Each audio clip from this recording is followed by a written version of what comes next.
Prom night was supposed to be a dream. The shimmering dresses, the sparkling lights, the music that prominent joy. It was a night when students stepped into a fantasy. But for one girl, that fantasy would twist into cruelty. She was new, she was different, and that alone made her a target. Laughter turned to whispers, whispers to schemes, and schemes into an act so vile it would stain the night.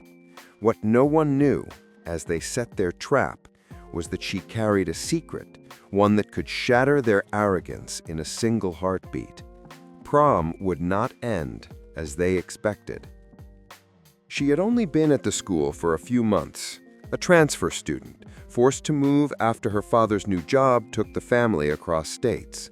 Her name was Amara, a quiet girl with sharp eyes that always seemed to be observing more than speaking. She kept to herself, walking the halls with measured steps, never desperate for attention, but always aware of the stares that followed.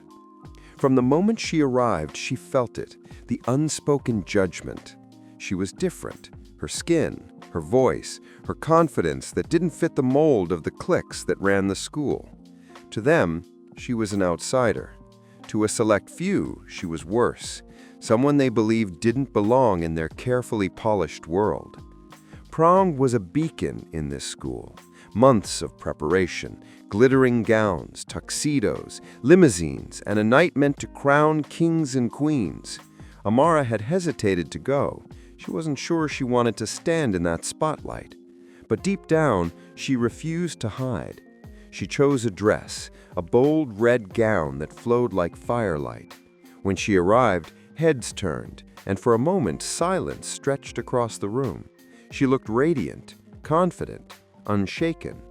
But behind the sequins and smiles, plans were already unfolding. A group of students, the ones who always commanded attention, watched her with narrowed eyes.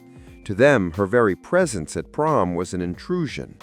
They whispered, plotted, waiting for their chance to remind her she didn't belong. And as Amara moved across the floor, unaware of the storm brewing, the night crept closer to its cruel breaking point. At first, it was subtle. The sideways glances, the hushed laughter that seemed to trail behind her wherever she walked. Amara noticed, but she kept her composure. She had learned long ago that silence was often the sharpest response. But as the night deepened, the whispers grew louder. On the dance floor, a girl deliberately brushed past her, spilling a drink onto Amara's dress. "Oops," she sneered, before melting back into the crowd. Amara didn't react. She dabbed at the stain, her expression calm, though the room buzzed with stifled laughter.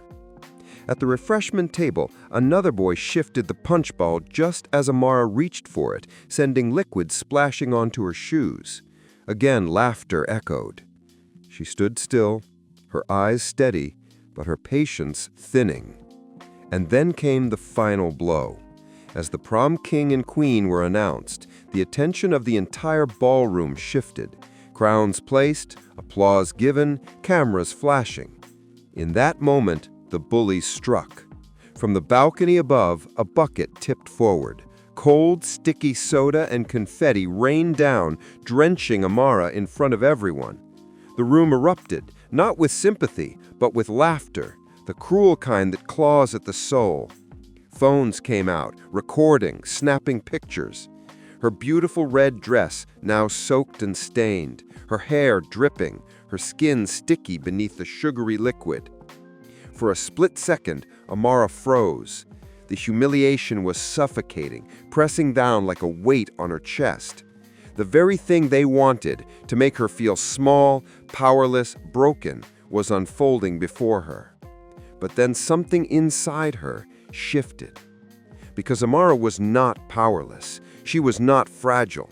She had spent years training, fighting, sweating in dimly lit boxing gyms while the rest of the world had underestimated her. She was a champion in her own right, disciplined, fierce, relentless.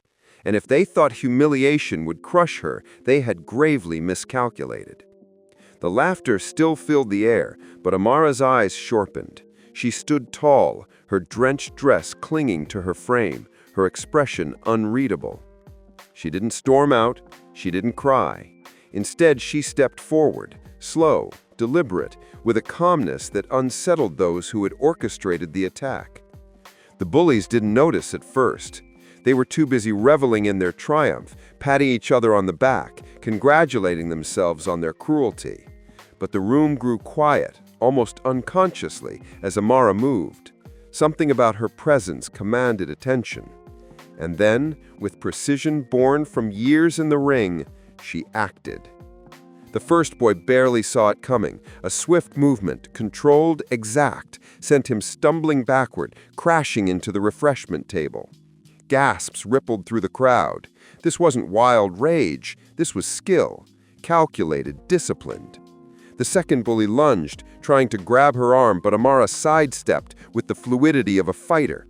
One pivot, one strike, and he collapsed to the floor, clutching his side, wind knocked clean out of him.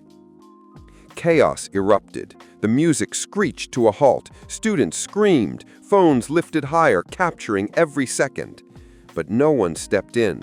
It was as if the entire ballroom had been spellbound, watching a reversal they had never imagined possible. The girl who had spilled the drink earlier tried to intervene, shouting, but her voice trembled as Amara turned her gaze toward her. Amara didn't strike her. She didn't need to.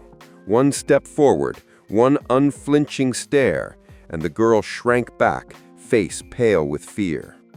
Every movement was measured. Every strike, every dodge, every step echoed the years of training Amara had endured. This was not reckless violence. This was justice served in the language of fists and precision. The very ones who had laughed at her now scrambled, humiliated in front of the same crowd that had cheered their cruelty. And as quickly as it began, it was over. Amara stood at the center of the ballroom, chest heaving, eyes blazing, her drenched dress clinging like battle armor. Around her, the bullies lay defeated, their arrogance shattered, their laughter silenced. In that moment, the roles had reversed entirely. The powerless had become powerful. The humiliated had become the conqueror. And everyone watching knew they had just witnessed something unforgettable. Silence hung heavy in the air. The bullies, who had moments ago ruled the night, now lay broken, both in pride and in body. No one laughed anymore. No one dared whisper. The phones that had been lifted so eagerly now recorded a very different story, of karmic justice, of strength revealed. Amara stood tall, her chin lifted, her eyes unwavering.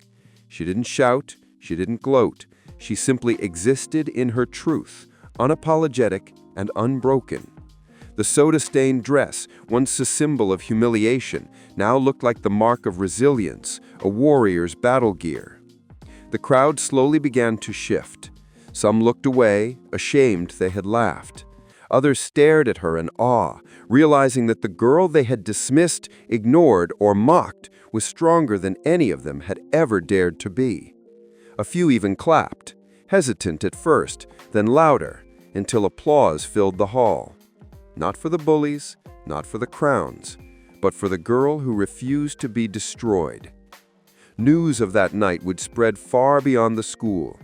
The video recordings would travel, but instead of showing weakness, they would show the raw power of a young black girl who stood her ground.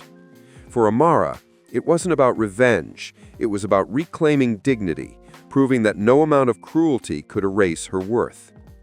The bullies would never forget that night, not because of their failed prank, but because of the lesson they learned in front of everyone. Arrogance built on prejudice crumbles when faced with true strength. And for the others, the ones who had stayed silent, who had laughed along, who had done nothing, they were forced to confront their own reflection, to ask themselves why they had joined in the cruelty instead of stopping it.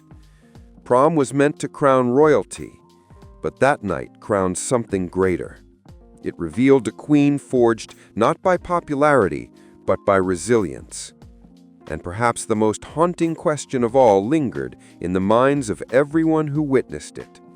If you were there, would you have laughed with the crowd or stood beside her?